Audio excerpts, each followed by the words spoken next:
Praise be to God. ஆண்டவருடைய வார்த்தை 2 கொரிந்தியர் 1வது அதிகாரம் 20வது வசனம்.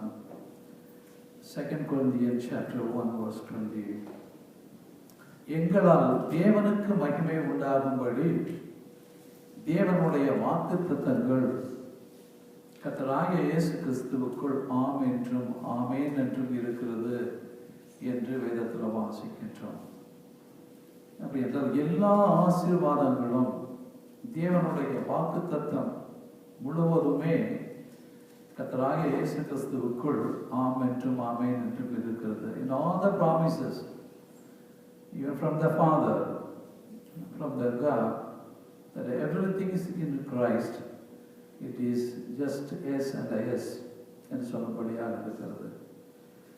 அப்படி என்றால் ஆண்டவர் ஆபிரகாமுக்கு கொடுத்த அந்த உடன்படிக்கையின் மூலமாக வருகின்ற அந்த வாக்குத்தத்தங்கள், அந்த ஆசீர்வாதங்கள் எப்படியாக அது கர்த்தருக்குள்ளாக இயேசுக்குள்ளாக ஆம் என்றும் ஆமேன் என்றும் இருக்கிறது என்று நாம் ஒருவேளை யோசிக்கலாம்.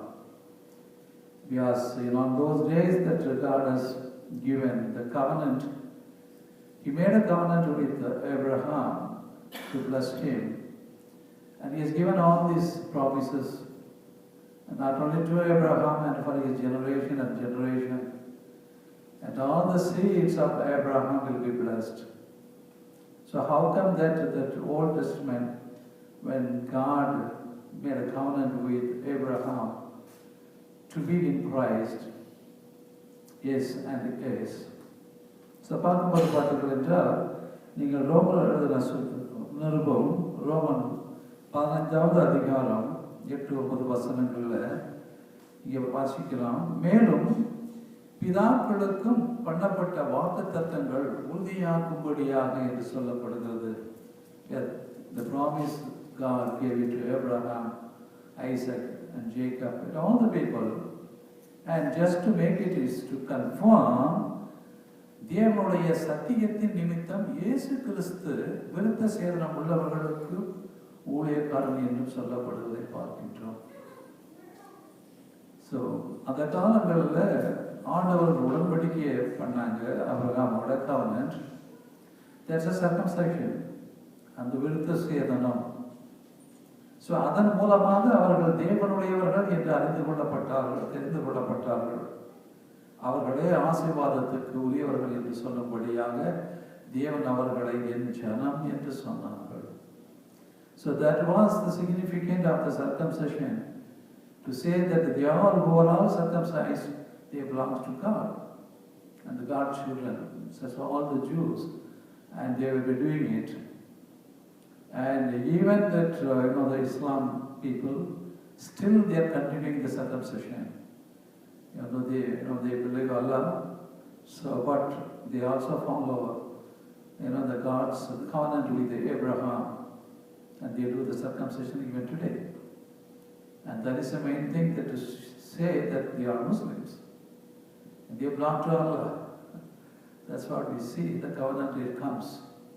But every covenant to everyone, and not only to the forefathers, even like the Gentiles like us, and all the blessings, even on those days that who were all Gentiles, even for them also, and it is in Christ, it's yes and yes, and சொல்லப்படியாக இருக்கிறதை பார்க்கின்றோம். So ஆண்டவர் விருத்தத்தை சேதனம் பண்ணினவர்களுக்கு மட்டும் கடவுளாக இல்லாமல், தேவனாக இல்லாமல், விருத்த சேதனம் பண்ணாத பிரஜாதிகளுக்கும் அவர் தேவனாக இருக்கிறார் என்று அவங்களுக்குள் சொல்லி இருக்கப்படினாலே, ஸோ எல்லாருக்கும் ஆண்டவர் ஆபிரகாமுக்கு கொடுத்த அந்த ஆசீர்வாதமும் நமக்கும் கொடுக்கும்படியாக தேவன் கர்த்தருக்குள்ளாக ஆம் என்றும் ஆமேன் என்றும் இருக்குது என்று சொல்லுகிறார். ஸோ அதான் சொல்வது, புறஜாதியாருக்கும் இரக்கம் பெற்றது நிமித்தம் தேவனை மகிமைப்படுத்துகிறார்கள் என்று சொல்கிறது என்று அந்த 9வது வசனம் சொல்லுகிறது. அப்போ அந்த காலத்துல ஆண்டவர் கர்த்தராகிய இயேசு கிறிஸ்துவை குறித்தும் சொல்லப்பட்டிருக்கிற ஒரு காரியத்தை நம்ம பார்க்கின்றோம். ஐசையா chapter 11:10, ஏசாயா 11:10, அக்காலத்திலே ஜனங்களுக்கு கொடியாக நிற்கும் ஈசாயின் வேருக்காக ஜாதிகள் விசாரித்து கேட்பார்கள், அவருடைய தாவரஸ்தலம் மகிமையாக இருக்கும் என்று சொல்லி பழைய ஏற்பாட்டு காலத்துல கூட ஈசாயின் வேறு என்று சொன்னபடியாக கர்த்தராகிய இயேசு கிறிஸ்துவை பற்றி அங்கே சொல்லப்பட்டிருக்கிறது. புறஜாதி மக்கள் அவர் மேல் நம்பிக்கை வைப்பார்கள் என்று சொன்னபடியாக கொடுக்கப்பட்டிருக்கிறது. அதுதான் ரோமன் சாப்டர் 15:12 சொல்லப்படுது. மேலும் ஈசாயின் மேலும் புறஜாதியாரை ஆளும்படி எழுந்துகிறவருமாகிய ஒருவர் தோன்றுவார். இஸ்ரவேல் ஜனங்களை மட்டுமல்ல, புறஜாதியையும் ஆளும்படியாக ஒருவர் தோன்றுவார். இங்கே எப்படின்னா, அவரிடத்தில் புறஜாதியார் நம்பிக்கை வைப்பார்கள் என்று ஏசாயா சொல்கிறார் என்று சொல்லி இந்த வசனத்தை குறித்து குறிப்பிட்டிருக்கிறது. அப்படிங்கும்போது பார்த்தீங்கன்னா, ஆண்டவருடைய தீர்மானம் எப்படிப்பட்டதாக இருந்ததுன்னா, ஆதியிலே எல்லோரையும் ஆசீர்வதிக்கும்படியாக தான் இருந்தது. ஆதியிலே எல்லோரும் தேவனுடைய ஆசீர்வாதத்தை பெற்றுக்கொள்ள வேண்டும், எல்லோரும் தேவனுடைய பிள்ளைகள் என்றுதான் ஆண்டவர் ஒரு மனுஷனை சாயலை படைத்தார் என்று பார்க்கின்றோம். ஸோ அப்படியா இருக்கும்போது இப்போ பார்த்தீர்கள் என்றால், இந்த உடன்படிக்கை என்று சொல்லும்படியாக அந்த நாட்களில் பிரஜாதி மக்களும் இருந்தாங்க, ஈவன் இஸ்ரவேல் ஜனங்கள் யூத ஜனங்களும் இருந்தாங்க. ஆனால் இவர்களை ஆண்டவர் தெரிந்து கொண்டார் என்று பார்க்கின்றோம். ஏன் இவர்களை தெரிந்து கொண்டார் என்றால், ஏன்னா ஆண்டவர் பாரபட்சம் பார்க்கிறவரா என்று சொல்லும்படியாக இல்லை. இவர்கள் ஆண்டவர் ஆபிரகாமோடு பேசின தேவனாக இருந்தபடியினாலே அவர்கள் ஆபிரகாமின் தேவன், ஈசாக்கின் தேவன், யாக்கோபின் தேவன் என்று சொல்லி, இவர் என் தேவன், எங்கள் தேவன் என்று சொல்லி அவர்கள் அந்த தேவனை ஆராதிக்க ஆரம்பித்தார்கள். ஆனால் புறஜாதி மக்களோ அவர்களுக்கென்று அறியாத கடவுள்களை உண்டு பண்ணி அவர்கள் தொழுது கொண்டார்கள். இந்த ரெண்டு தான் வித்தியாசம். எல்லா ஜனங்களும் படைக்கப்பட்ட ஜனங்கள் தேவனுடைய பிள்ளைகள். அவர்கள் தேவனை விட்டு விலகி புறஜாதி மக்கள் என்று சொல்லும்படியாக தேவனை அறியாதவர்களாக அவர்களுக்கென்று தேவர்களை உண்டாக்கி கொண்டார்கள் என்று சொல்லும்படியாக இந்த ரெண்டு தான் காரணம். இருந்தாலும் அவர்களுக்கும் ஆசீர்வாதத்தை கொடுக்கும்படியாக நாமும் அப்படிதான் இருந்தோம். அந்த காலத்துல புறஜாதி மக்களை விட்டுடுங்க. இப்ப இந்த காலத்துல எவ்வளவு ஜனங்கள் இருக்கிறாங்க, ஆண்டவரை ஏற்றுக்கொள்ளாதவர்கள், ஆண்டவரை தெரியாதவர்கள் கேட்டீர்கள். ஸோ அவர்களுக்கும் இந்த ரட்சிப்பு வந்தது என்று சொல்லும்படியாக தான் வேதம் கூறுகிறது. We are the salvation to everyone on this earth. So அதான் சொல்லப்படுது. ஆண்டவர் ஒரு ஜனம் கூட அழிந்து போகாதபடி எல்லோரும் நித்திய ஜீவனை பெற்றுக்கொள்ள வேண்டும் என்றுதான் ஆண்டவர் அந்த ரட்சிப்பை கொண்டு வந்தாங்க. So that's why he came as a, the Son of God to take away all the sins of the world. நம்ம பாவத்தை மட்டும் அல்லாமல் எல்லாருடைய பாவத்தையும் எடுத்துக்கொள்ளும்படியாக தான் அவர் வந்தார் இல்லையா? So the salvation belongs to everyone on this earth, irrespective of either Christian or non-Christian or Gentiles. So it doesn't matter, everyone they need. But இன்றைக்கும் பார்த்தீர்கள் என்றால் சுவிசேஷம் இன்னும் செல்லவில்லை என்று சொல்வதை பார்க்கின்றோம். The gospel is not reached many. Even in Tamil Nadu, many villages they never heard about even the name Jesus. The gospel didn't go. But we are going so many other places, they are doing it, is good. But even then, in Tamil Nadu, many villages உள்ள போனாலே அடிச்சிடுவாங்க காரை, திருப்பு எங்க இடத்துக்கு வராது. In some villages they have a board. Don't bring any other God's name into the village. நான் பார்த்துருக்கோம் போகிற வழியில் மக்களே பெருசாக போர்டே வச்சிருப்பாங்க. பிற மதத்தினால இங்கே உள்ள வந்து நீ பிரசங்கம் பண்ணாத, உங்கள் கடவுளை பற்றி சொல்லாத, இது இந்துக்கள் இது இந்துக்கள் இருக்கிற இடம் அப்படின்னு தமிழ்நாட்டில் போர்டெல்லாம் வச்சுருக்காங்க. சரிங்களா? அப்படியாக உள்ள நிலைமைகள் மாறணும், பங்காஜம் பண்ணுவோம் மத்திகள் என்றால். ஸோ இப்படிப்பட்ட தேவன் இன்றைக்கு நம்ம ஆபிரகாமோட உடன்படிக்கை செய்து வாக்குத்தத்தம் கொடுத்தாங்களோ, அது அந்த காலத்தில் இருந்தவர்களுக்கும் அதே தான் இந்த காலத்தில் உள்ளவர்களுக்கும் அது பொருந்தும் என்று சொல்லும்படியாக எல்லா ஆசீர்வாதங்களும் கர்த்தருக்குள்ளாக இருக்குது. அதான் பார்க்கணும். நம்ம பார்க்கும்போது கலாத்தியர் 3வது அதிகாரம் 26, 27 வசனங்களை நீங்கள் வாசிக்கும் போது, எப்படி ஆண் என்றும் இல்லை, பெண் என்றும் இல்லை, யூதன் என்றும் இல்லை, கிரேக்கன் என்றும் இல்லை, சரிங்களா, தாழ்ந்தவன் உயர்ந்தவன் எதுவுமே கிடையாது. everyone in Christ, the child of God. அப்படி இருக்கும்போது பார்த்தீர்கள் என்றால் அவர்கள் ஆபிரகாமினுடைய வாரிசு என்று சொல்லும்படியாக So you became the seed of Abraham through Christ, who all may be. அது கொடுக்கப்பட்டிருக்கிறது. யாராக இருந்தாலும் சரி உலகத்தில்.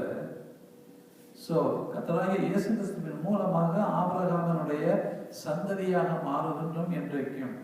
யூதர்கள் மட்டுமல்ல, எல்லா பிரஜாதிகளும் நம்ம பிரஜாதிகளாக தான் இருந்தோம். So that's what God brought that the covenant with Abraham. So அந்த நாட்களில் ஒரு கவனன்ட். அப்போ பாருங்க, ஒரு நுனித்தோலை கட் பண்ணுறதுல ஒரு கவனன்ட். இப்போ அதை நினச்சா அதை சொன்னா என்ன பண்ணுவாங்க, இது என்னடா ஒரு சாதாரண ஒரு குழந்தை, ஒரு ஆண் பிள்ளை, இந்த ஆண்களுடைய நுனித்தோலை இது பண்ணது அது ஒரு உடன்படிக்கையா? ஆண்டவர் ஏன் இப்படிப்பட்ட ஒரு உடன்படிக்கை செய்தார் அப்படின்னு நம்ம நிறையா கேள்வி கேட்கலாம், சொல்லலாம்.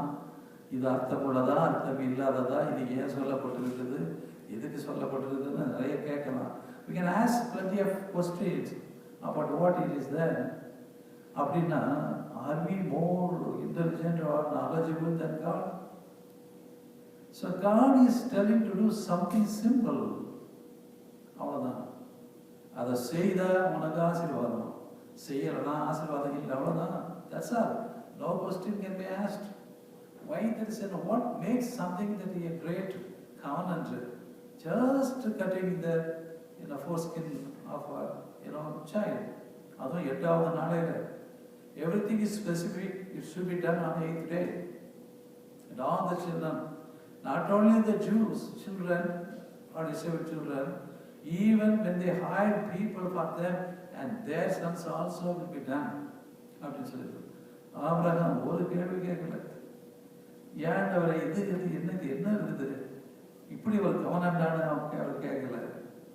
இன்னைக்கு ஆண்டவர் நிறைய முட்டாள்களை தெரிந்து கொள்ளார். ஏன்னா அவங்க சொன்னபடி கேட்பாங்க, சொன்னபடி செய்வாங்க.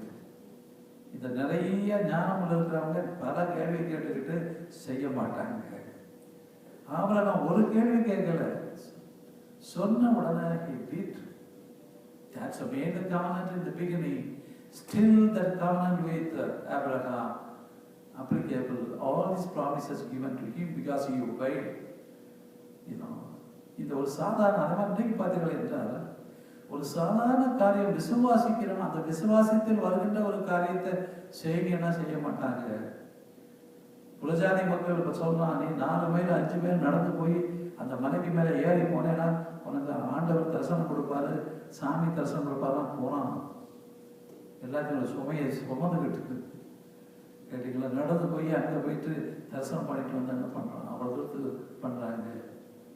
But where is the faith of the Christians when we say this is what the word of God? Why don't you accept it? They don't want to do it. அதனால் ரொம்ப வேதனைக்குரிய காரியம் பார்த்தீங்கன்னா. ஸோ அப்படியாக இருக்கிறது. பற்று ஆண்டவர் பார்த்தீங்கன்னா நமக்கு தேவன் கிருபை பாராட்டார். ஆண்டவரே, நானும் அப்படிதான் இருந்தேன், ஆனால் உங்கள் கிருபை ஆண்டவரை கர்த்தாவே இன்றைக்கு உங்களுடைய பிள்ளைகளாக இருக்கிறோம். அதுதான் ஆண்டவருக்கு நன்றி. அதே போல எல்லாருமே பிள்ளைகளாக ஆகணும், அதுதான் நம்முடைய எண்ணங்கள் என்று பார்த்தீங்கன்னா சொல்லப்படுகிறது. ஸோ இந்த ஆசீர்வாதத்தை பற்றி சொல்லும்போது பார்த்தீங்கன்னா எசேக்கியேல் சாப்டர்ல எசேக்கியேல் சாப்டர் ஜோயல் சாப்டர் 2 ஆண்டவர் அங்கே கொஞ்சம் ஆசீர்வாதங்கள்லாம் கொடுக்குறாரு. சரிங்களா? தீர்க்கதரிசி ஜோயல் சாப்டர் 2 சொல்லும்போது சொல்லப்படுகிறது. 19வது வசனம் சொல்லுகிறது, The Lord will answer and say to his people, Behold, I will send your grain and new wine and oil, and you will be satisfied by them. I will no longer make you a reproach among the nations. என்று சொல்லி அங்கு ஒரு ஆசீர்வாதத்தை கொடுக்கிறார். The 18th verse of that, and the Lord will be jealous for his land and pity his people, and that he will give all this blessing. That what is this? And send the grain and new wine and oil, and you will be satisfied by them.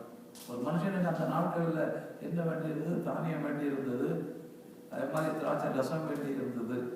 கேட்டிங்களா? அதோட பார்த்தீங்கன்னா அவங்களுக்கு oil, இந்த 3 தான் பிரதானமாக இருந்தது என்று சொல்லக்கூடியபடியாக இருக்குது பார்க்கின்றோம். ஸோ அப்படியாக நான் உங்களை இனி புறஜாதிக்குள்ளே நிந்தையாக வைக்காமல், there will not be any reproach from the strangers. புறஜாதி மக்கள்கிட்ட இருந்தும் பிரச்சனையே வராது. நீங்க ஒரு நிந்தையை நான் வைக்க மாட்டேன், அதை எடுத்து போட்டுறேன். ஆனா உங்களுக்கு பார்த்தீங்கன்னா தானியங்களையும் எண்ணெயும் திராட்சை ரசத்தையும் தவறாம கொடுப்பேன் அப்படின்னு சொல்றேன். Yes, that's what it means, that I will feed you and without any lack, and you will not have any problem from your enemies. So that's what the promise and God gives to the people, Israel people. And again it says in the 23வது வசனத்துல, யோவேல் 2:23ல, சீயோன் குமாரரே, உங்கள் தேவனாகிய கர்த்தருக்குள் மகிழ்ந்து களிகூருங்கள். அவர் தக்கபடி உங்களுக்கு முன்மாரியை கொடுத்து, உங்களுக்கு முன்மாரியையும் பின்மாரியையும் ஏற்கனவே வருஷிக்க பண்ணுவார் என்று சொல்லும்படியாக ஆண்டவருக்கு ஒரு ஆசீர்வாதத்தை கொடுக்கிறாரு. முன்மாதிரி மட்டும் இல்லை, பின்மாதிரியும் உங்களுக்கு நான் என்ன பண்ணுவேன், வருஷிக்க பண்ணுவேன் என்று சொல்வதை பார்க்கின்றோம். ஸோ 23வது, be glad then that you children of Zion, and rejoice in the Lord your God, for he has given you the former rain faithfully, and he will cause the rain to come down for you, the former rain and the latter rain in the first month. குறைவில்லாம உங்களுக்கு நான் மழையை கொடுத்து உங்களை செழிக்க வைப்பேன், நீங்கள் மகிழ்ந்து கலிகூறுவீர்கள் என்று சொல்லும்படியாக ஆண்டவர் இப்படிப்பட்ட ஒரு ஆசீர்வாதத்தை கொடுக்கிறார். கேட்டீங்களா? ஏன்னா வறட்சியே கிடையாது. ஸோ எப்பொழுதும் செழிப்பாக இருக்கக்கூடியாக முன்மாதிரியும் பின்மாதிரியும் மழையை நான் கொடுத்து உங்களை போஷிப்பேன், உங்களை வர்ஷிக்க பண்ணுவேன் என்று சொல்கிற ஒரு காரியத்தை பார்க்கின்றோம். ஸோ 25வது வசனத்தில் பார்க்கும்போது, நான் உங்களிடத்தில் அனுப்பின என் பெரிய சேனையாகிய வெட்டுக்கிளிகளும் பச்சை கிளிகளும் முசுக்கூட்ட பூச்சிகளும் பச்சை புழுக்களும் பட்சித்த வருஷங்களின் விளைவை உங்களுக்கு திரும்ப அழைப்பேன். நீ எப்படியாக அந்த நாட்களில் இந்த விதமான அந்த சேனை என்று சொல்றாரு. ஏன்னா வெட்டுக்கிளி, பச்சைக்கிளி, முசுக்கோட்டை பூச்சி, பச்சை புழுக்கள் இவளெல்லாம் நாசம் பண்ண, அழித்து போட்ட எல்லாவற்றையும் நான் திருப்பி கொடுப்பேன். நீ இழந்து போனதெல்லாம் திருப்பி கொடுப்பேன். I will give it back. So I will restore to you the year that the swarming locust has eaten, the crawling locust, the consuming locust, and the chewing locust, my great army which I send among you, so that you shall eat in plenty and be satisfied and praise the name of the Lord. நீங்கள் பார்த்தீங்கன்னா நீங்கள் எல்லாத்துலேயுமே நீங்கள் நிறைவாக இருந்து நீங்கள் ஆசீர்வதிக்கப்படுவீங்க என்று சொல்லப்படுகிற சொல்லிட்டு சொல்றாரு. My people shall never be put to shame. இந்த 27th சொல்றாரு. ஸோ இப்படியாக எல்லா ஆசீர்வாதங்களையும் அங்கே அந்த இடத்துல சொல்லப்படுகிறது. அப்போ அந்த ஆசீர்வாதத்திற்கு முன்பாக இந்த ஆசீர்வாதத்தை நம்ம எப்படி பெற்றுக்கொள்கிறது, இங்கே எப்படி பெற்றுக்கொள்ள வேண்டும் என்று சொல்லும்படியாகவும் இங்கே குறிக்கப்பட்டிருக்கிறதை சொல்வதற்காக பார்க்கணும். ஸோ ஆண்டவர் சொல்கிற வார்த்தையில் 12வது வசனம் சொல்லப்படுகிறது. Now therefore say the Lord, turn to me with all your heart, with the fasting, with the weeping and with mourning. என்னிடத்துல நீங்க திரும்புங்க. எப்படி திரும்பணுமா? உபவாசத்தோடும் அழுகையும் புலம்பலோடும் உங்கள் முழு இதயத்தோடும் என்னிடத்துல திரும்புங்க என்று ஆண்டவர் சொல்கிறார். That's what he wants from the people. Yes, people were turned against God and they were started doing their own and also following unknown gods. So that was the course for them. So to receive the blessing that he says, you have to turn to me. How that you have to turn to me? Pathina, fasting with the weeping and with mourning. So rend your heart and not your garment. Return to the Lord your God, for he is gracious and merciful. அந்த நாட்களில் ஏதாவது கஷ்டம் வந்துட்டுனா உடனே என்ன பண்ணுவாங்க? ஆண்டவர் சொன்னதில் உட்கார்ந்து என்ன பண்ணுவாங்க?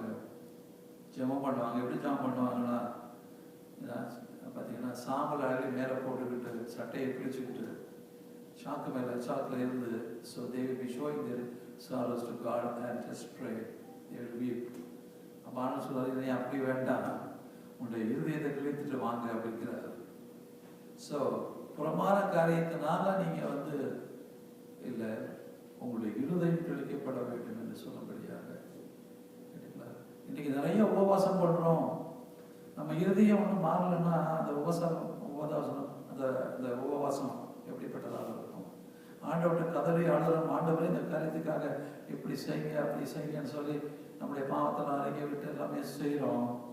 எல்லாம் நல்லா இருந்ததுக்கப்புறம் நம்ம எங்கே இருக்கிறோம்? யாரை தேடுறோம்? என்ன செய்கிறோம்? நம்முடைய இதயம் எங்கே இருக்குது? So where is our heart after everything we receive from God? கஷ்டம் இருக்கும்போது ஆண்டவர்கிட்ட ஜெபம், fasting prayer, so many things that we do. அப்போ ஆண்டவர் சொல்லுவாங்க, இருதயம் சேஞ்ச் ஆகலையே. வெறும் சட்டை கிழித்தா போதாது, சாம்பலை போட்டுக்கிட்டா போதாது, தூக்கி அழுது ஜெபம் பண்ணுறீங்க, அப்போ உங்கள் இருதயம் இன்னும் மாறலையே. உங்கள் இருதயத்தை கிழித்துட்டு வாங்கிறார். ஏன்னா ஆண்டவர் இந்த இருதயத்தை வச்சுதான் அவருக்கு தெரியும். கேட்டீங்களா? வெளிப்படையாக நம்ம இப்படி தான் இருக்கணும்னு நமக்கு தெரியும். ஆனால் ஒரு மனுஷனுடைய இருதயம் எப்படிப்பட்டதாக இருக்கிறது. சில சமயத்தில் பார்த்தீங்கன்னா எல்லா காரியம் முடிஞ்ச உடனே இனி என்ன இருக்குது, அவசியம் இல்லை அப்படின்னு சொல்கிற நிறைய காரியத்தை நம்ம பார்ப்போம். அப்படிங்கிறத என்னாலும் ஆண்டவரோட தாழ்மையாக இருந்து நம்ம முழுதுமாக தாழ்மையாக ஒப்பு கொடுத்து, ஆண்டவரே இன்னும் அப்பா கிருபை பாராட்டுங்க, ஆண்டவரே இன்னும் இரக்கம் பாராட்டுங்க, ஆண்டவரே உங்களுக்கு கிருபை இல்லைன்னா அவ்வளோதான், நாங்கள் நிற்க முடியாது, உங்களுக்கு கிருபை இல்லைன்னா வாழ முடியாது. ஒரு நிமிஷத்தில் சாத்தான் எங்கள் சந்தோஷத்தை எடுத்து போட்டுருவான், ஒரு நிமிஷத்தில் சாத்தான் எனக்கு பிரச்சனையை கொண்டு வந்துடுவான். நீங்கள் எப்பொழுது என் கூட இருங்க. அப்பதான் ஆண்டவர் நம்ம கூட இருந்து அவைகள் வராதபடி ஆண்டவர் தடுத்துக் கொள்வதை அவனாக இருக்கிறதை பார்க்கின்றோம். ஸோ அதனால பார்த்தீங்கன்னா, சீயோனே எக்காலம் ஊதுங்கள் 25வது வசனம் 2:15 பரிசுத்த உபவாச நாளை நியமங்கள், விசேஷித்த ஆசிரிப்பை கூறுங்கள் என்று சொல்லபடியாக சொல்லப்படுது. இது தேவை, இது தேவை இல்லைன்னு அர்த்தம் இல்லை. உபவாச நாளை நம்ம கொடுக்கணும், நம்ம வந்து எல்லாத்தையும் கூட்டி செய்யணும், ஜெபம் பண்ணணும், கண்டிப்பாக செய்யணும். அப்படி செய்யும்போதான் நம்மளுடைய இருதயம் மாறணுமாங்கிறத ஆண்டவர் சொல்றாரு.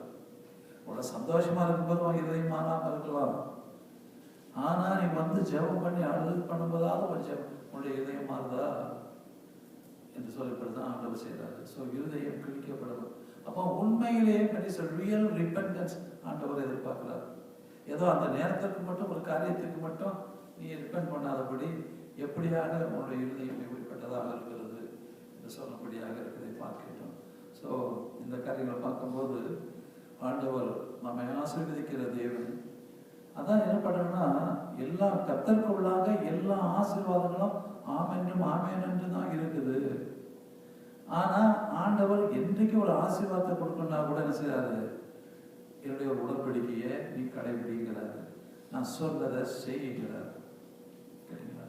ஆபிரகாம்கிட்ட சொன்னாரு, நீ புறப்பட்டு வா, உன்னை ஜாதிகளுக்கு தகப்பனாக்குவேன், உன்னை ஆசீர்வதிப்பேன்.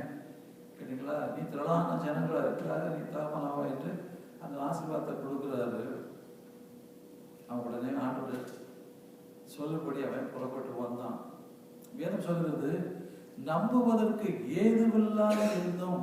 அவன் ஆண்டவர் சொன்னாரு, நான் வரேன். அதை போலதான் நோவா. கேட்டீங்களா?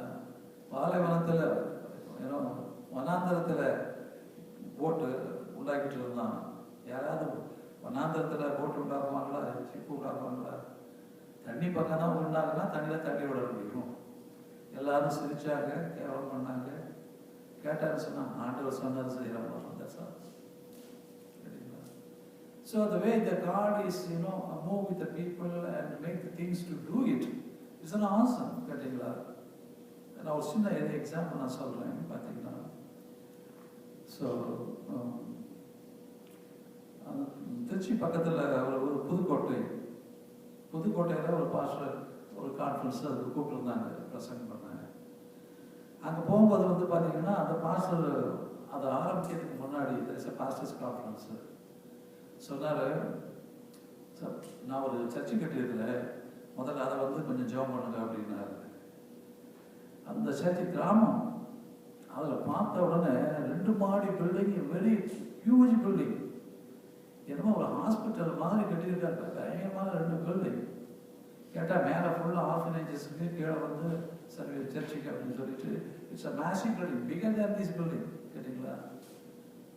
ஸோ அதை பார்த்த உடனே எனக்கு என்னடா இந்த புதுக்கோட்டையில் இருந்துட்டு இவ்வளோ பெரிய சர்ச்சை கட்டியிருக்காங்களா அப்படின்னு சொல்லிட்டு, அந்த நேரத்தில் தான் நாங்கள் சேலத்தில் ஒரு லேண்டு வாங்கி நம்ம பிரதர் அங்கே பார்த்துட்டு இருந்தார், என்னுடைய ஃப்ரெண்டு. அவர்கிட்ட சொல்லிட்டு வந்துட்டேன், ஒரு 30 அடி நீளம், ஒரு 20 அடி அகலம். ஏன்னா அங்கே கிறிஸ்டின்ஸே கிடையாது, அதனால அங்கே மினிஸ்ட்ரியும் கிடையாது. நாங்கள் போய் உட்காந்து ஆண்டவர் சொன்னாங்க ஒரு சர்ச்சை கட்டுனாங்க, ஒரு லேண்டை வாங்கினோம். அதனால ஒரு சின்ன சர்ச்சை கட்டுவோம் அப்படின்னு சொல்லி நான் எவ்வளவோ ஊழியம் பண்ணி அங்கே கிறிஸ்டின்ஸை அங்கே they could not do change any person in that area and no Christian at all. அதனால தான் my friend went there. He was a bank manager and he was checking the records of the loans from the bank, Cathedral, Catholic Indian Bank. No name in Christian name in the loan account. அதான் பார்த்தாரு, இந்த உலகத்தை, இந்த ஊர்ல இவ்வளவு நிலம் வச்சிருக்காங்க, இவ்வளவு பேர் இருக்கிறாங்க, ஒரு நாள் கூட கிறிஸ்தவன் காணலையேன்னு சொல்லிட்டு அவருக்கு தாகும். That's why he went and started some charitable ministry first in Chennai. So வந்துட்டோன்னே அப்புறம் கூடிய பெரிய இன்னொரு இடத்துல ஒரு உள்ளுகாடு, அதில் ஒரு பெரிய சமயத்தை பில்டிங், அது இன்னொரு சர்ச்சு. இதெல்லாம் பார்த்த உடனே எனக்கு அப்பா என்னடா நம்ம அமெரிக்காவிலேருந்து போயிட்டு ஏதோ ஒரு 30 அடிக்கு 20 அடிக்கு சொல்லிட்டு வந்துட்டாங்க, பிச்சைக்காரத்தனப்பா. அவர் இந்த புதுக்கோட்டையில் இருந்துக்கிட்டு இவ்வளோ பெரிய பில்டிங்ஸ் கட்டிக்கிட்டு இருக்கிறாங்க அப்படின்னு சொன்னோன்னே, so the holy spirit stirred up me. கேட்டிங்களா? அப்போ ஐயோ நம்ம சொல்லிட்டு வந்துட்டோம். And they started putting a foundation also. ஏன்னா சேலத்தில் ஃபவுண்டேஷன் போட ஆரம்பிச்சிட்டாங்க. அதுக்கு முந்தின நாள் ஐயோ இல்லை இப்படி நம்ம பண்ணிட்டோமே அப்படின்னு சொல்லிட்டு எனக்கு வந்து ஐ வாஸ் ஸோ சேட். அடுத்த நாள் ஃபோன் பண்ணா அவன் ஃப்ரெண்டு சொன்னார், மோசஸ் ஃபவுண்டேஷன் போட்டோம், with machine only they to. ஆனால் நீங்கள் சொன்ன மெஷர்மெண்ட் இல்லை, 30 அடி நீளம் வச்சோம் அசத்தாவே நோ அப்படின்ட்டாங்க, 40 அடி நீளம் வச்சோம் நோன்ட்டாரு, 50 அடி நோ வச்சோம் நோன்னு சொல்லியாச்சு. ஒரு 60-65 அடியில் நாங்கள் ஃபவுண்டேஷன் போட்டிருக்கோம் நீளம். அதெல்லாம் அதே மாதிரி வந்து 35-40 அடி அகலம் அப்படின்னு சொன்னார். நான் இத்தனை கனெக்டட். இதை பார்த்துட்டு the Holy Spirit stirred me up and feeling so sad for me that why I should tell a small church. But இங்கே கிராமத்தில் இவ்வளோ பெரிய சர்ச்சை கட்டிக்கிறாங்க. அதுவும் நம்ம அமெரிக்கா தேசத்தில் இருக்கிற இவங்க அந்த ஊரில் உட்காந்துட்டு கட்டிட்டு இருக்காங்கன்னா, how the Holy Spirit is led the people and they put a very big church with about 65 feet in length, about 35-40 feet breadth இருக்கும். அது மேலே எல்லாம் போட்டு there was no Christian at all in that area. So what I mean to say, ஆவியானவர் நடத்துகிற விதமே வேறு. கேட்டீங்களா? அந்த ஊரில் யாருமே தெரியாது. நாங்கள் ஒரு 4 பேர் தான் இருந்தோம். கூடி போனால் 2-3 பாஸ்டர்ஸ் தெரியும், அவ்வளோதான். இந்த டெடிகேஷன் டைமில் ஃப்ரெண்டு சொன்னார் 1000 பேருக்கு பிரியாணி பண்ணலாம் அப்படின்னாரு. நான் சொன்னேன் 1000 பேருக்கா இந்த கிராமத்தில்? எவரும் வரமாட்டான், எல்லாம் இந்துக்கள், கிறிஸ்டின், நம்ம தான் இருக்கிறோம். இல்லை மோசஸ் நீங்கள் பண்ணலான்னாரு. அஞ்சனா ஒரு 100 பேர் பண்ணிட்டாங்க. இறந்த ஆபிரகாமுக்கு சொன்ன மாதிரி ஒரு 100 பேர் தான். 100 பேரே தேராது. கூலி போனால் 10-50 பேர் கூட வரமாட்டாங்க. சாப்பிட கூட்டா கூட எத்தனை பேர் வருவாங்க அப்படின்னு.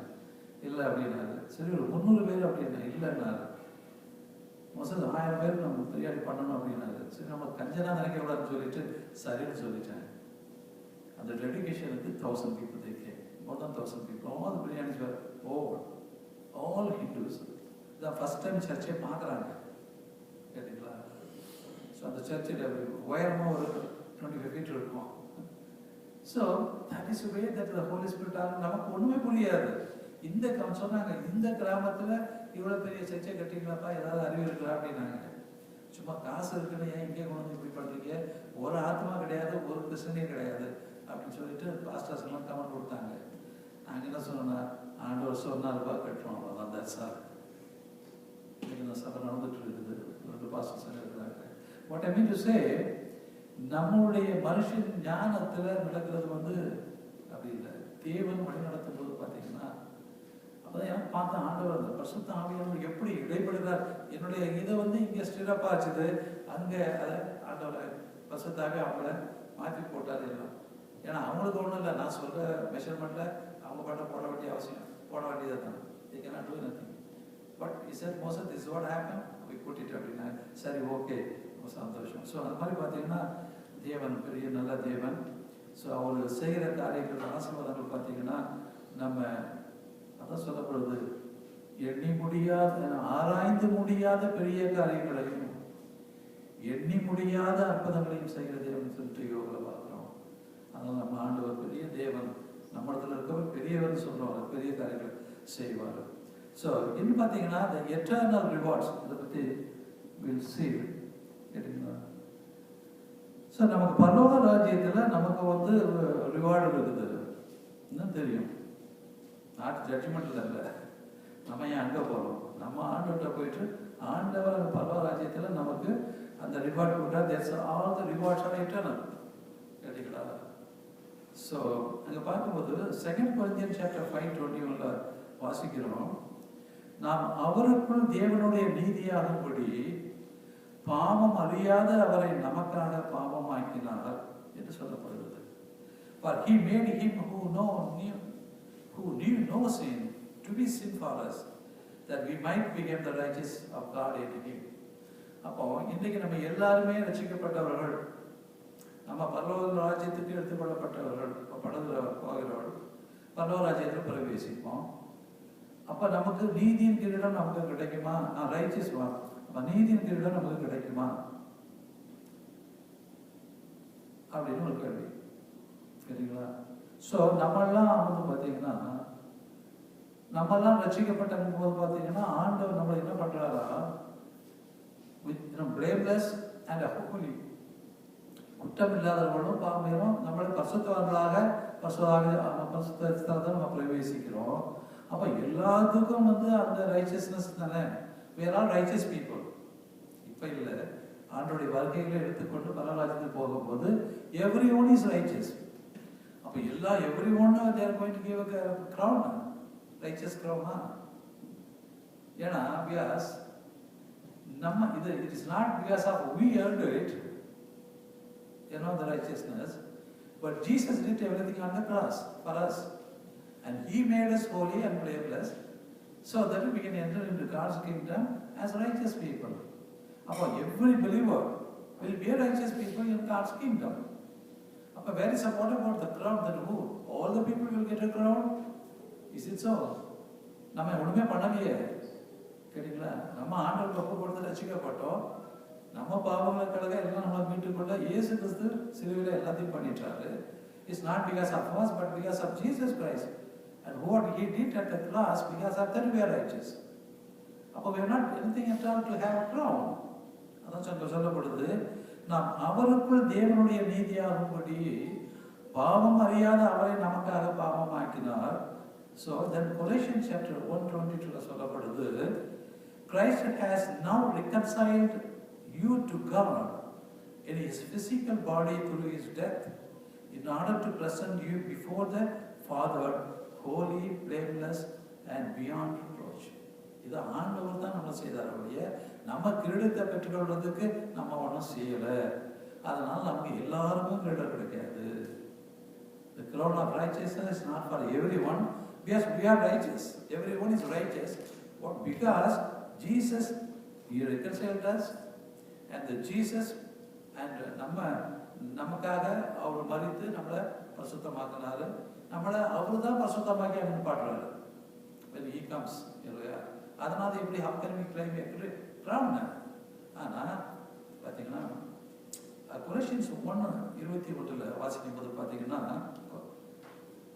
முன்னே அந்நியராகவும் துர்க்கிரிகைகளில் மனதிலேயே சத்துருக்களாக இருந்த உங்களையும் பரிசுத்தராகும்படி குற்றமற்றவர்களாகவும் கண்டிக்கப்படாதவர்களுமாய் தமக்கு முன் நிறுத்தும்படியாக அவருடைய மாம்ச சரீரத்தில் அடைந்த மரணத்தினாலே இப்பொழுது ஒப்புரவாகும். Everything did by God. Jesus at the cross. அவருடைய மரணத்தினால, அவருடைய ரத்தத்தினால நம்ம அங்கே என்ன பண்றோம், பரிசுத்தமா நம்ம பிரவேசிக்கிறோம். ஸோ அவர் தான் நமக்கு பண்ணாருடைய, நம்மளுடைய எந்த கிரிகளினாலும் நம்மளை பரிசுத்தமாக்க முடியாது, எந்த கிரலையினாலும் நம்ம குற்றமற்றவன்னு சொல்ல முடியாது. ஆனால் நம்ம இயேசு கிறிஸ்துவை ஏற்றுக்கொண்ட தேவனுடைய பிள்ளைகளாக இருக்கிறபடியினாலே உயிர்த்தெழுதல when there is a resurrection, at that time that when Jesus comes, will be taken and enter into the kingdom and everyone will be righteous. அப்படின்னா பார்த்தீங்கன்னா அப்போ யாருக்கு who is the one who will get the crown of righteousness? அதான் இங்கே பார்த்தீங்கன்னா 1:20 சொல்லும்போது அவர் சிலுவையில் சிந்தின இரத்தத்தினாலே சமாதானத்தை உண்டாக்கி பூலோகத்தில் உள்ளவைகளும் பரலோகத்தவைகளும் ஒன்றாக கூட்டப்பட வேண்டும் என்று அவர் ஒப்புரவு பண்ணார். So it's all done by Jesus Christ for us to be righteous in God's kingdom. So ஒரு ரிவார்டுனா நமக்கு ஏதாவது பண்ணிதானா பண்ணாதானே நமக்கு reward. It's always the reward is, it's associated with some needs. இல்லையா? So 2 Timothy chapter 4:7-8 நம்ம வாசிக்கிறோம். 7-8 வரைக்கும் இங்கே பவுல் எழுதுறார், எனக்கு இந்த கிரீடம் கிடைக்கும் அப்படிங்கிறார். கேட்டீங்களா? ஏன்னா நான் அதுக்கு தகுதி உள்ளவன் அப்படிங்கிறார். So I am the one that I am going to receive this crown of righteousness because I am eligible அப்படிங்கிறார். Likewise others also eligible. What I did, the same thing they do. அதான் பண்ணது. அதான் the crown வந்து சும்மா just like நம்ம இதுல but something. நல்ல போராட்டத்தை போராடினேன், ஓட்டத்தை முடித்தேன், விசுவாசத்தை காத்துக்கொண்டேன் என்று சொல்றாரு. இது முதல் நீதியின் கிரீடம் எனக்காக வைக்கப்பட்டிருக்குது. ஏன்னா நான் நல்ல போராட்டத்தை போடுறேன், அதை ஓட்டத்தை முடிச்சேன், விசுவாசத்தை காத்துக்கொண்டேன். இப்படிப்பட்டவர்களுக்கு கிடைக்கிறது என்ன? The crown of righteousness. இப்போ வாசிக்கும் போது தான் எனக்கு தோணுச்சு. ஏன்னா நம்மளாம் நினச்சிட்டு நம்ம போனோடனே I will be receiving the crown of righteousness அப்படின்ட்டு.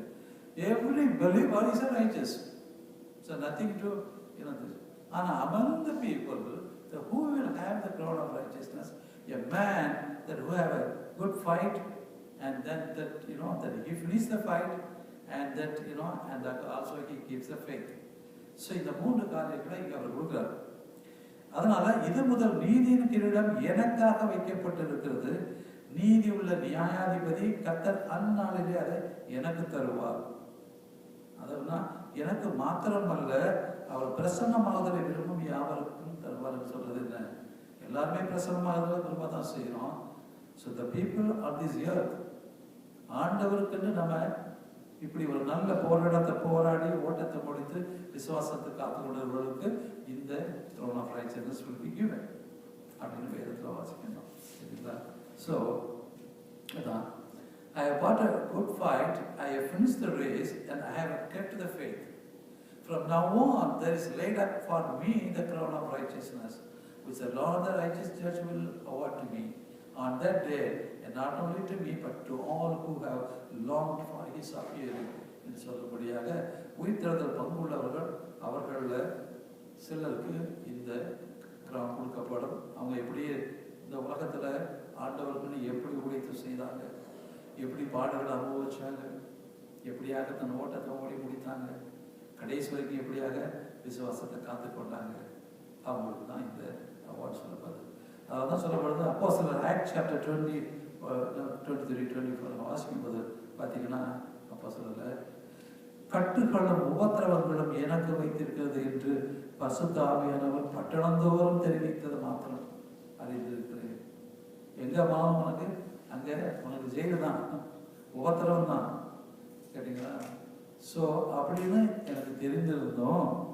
ஆகினும் அவைகள் ஒன்றையும் குறித்து நாம் கவலைப்படவில்லை. நீ நம்ம போவோமா? ஒரு இடத்துல உபத்திரவம் இருக்குது, உன்னை தூக்கி செயலில் போட்டாங்கன்னா சுவிசேஷ பேசி வருவோமா? சொல்ல மாட்டோம். இதே நம்ம ஒப்பு நமக்கு இந்த நேரத்தில் ஒரு மற்ற விசுவாசியை விட்டுருங்களேன். Even the pastors and the ministers will they go to a place where there's some problem? இந்த ஊருக்கு போயிடாத போனா பிரச்சனைனா யாரும் போக மாட்டாங்க.